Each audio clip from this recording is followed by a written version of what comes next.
So Monica will be the first. Monica, the floor is yours. Hello, Monica. Thank you. Hi, Greg.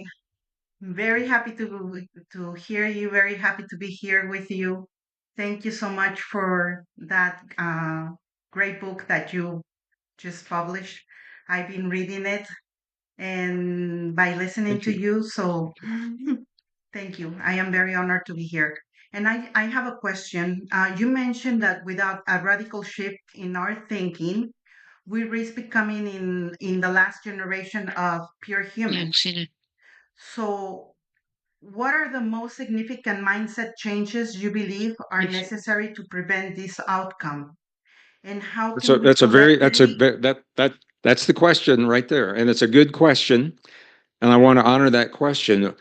It is the acknowledgement and the recognition of the gift and the power of our humanness, and a deep respect for the human body, our relationship to nature, and uh, uh, again, not to deny technology, but to have the technology serve us in our lives, not enslave us within our bodies.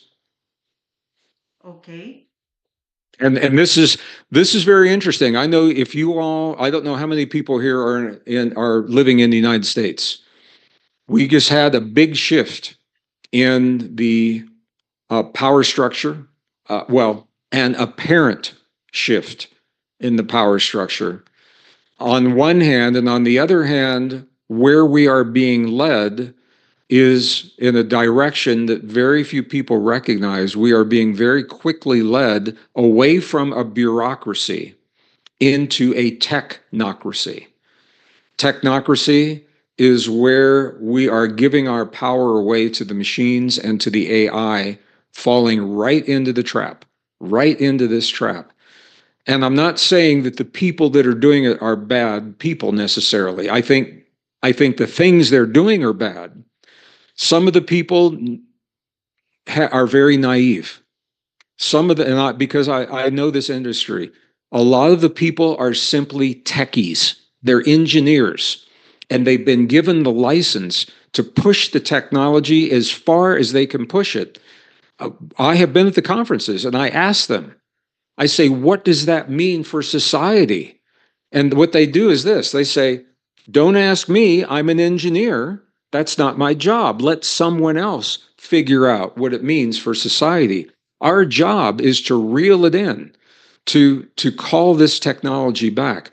Now, there's another author, a man named Ray Kurzweil. Many of you have heard of Ray Kurzweil. He is a science fiction author. He is a futurist. And right now, he happens to be the director of artificial intelligence at Google. He's an AI director of artificial intelligence.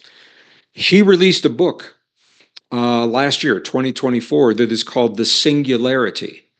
I have been asked to comment on this book a lot. The singularity is the point that we're talking about, where all natural life, all physical resources, and human biology are merged into this massive data system run by AI. And he says we will see that by the year 2030. And by the year 2045, he said there will be no pure humans. There will be no more pure humans. And this is the reason that I wrote the book.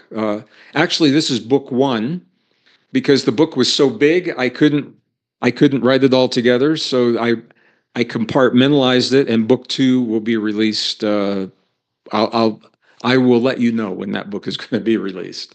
Great. So yeah. I love your work. I follow I follow you.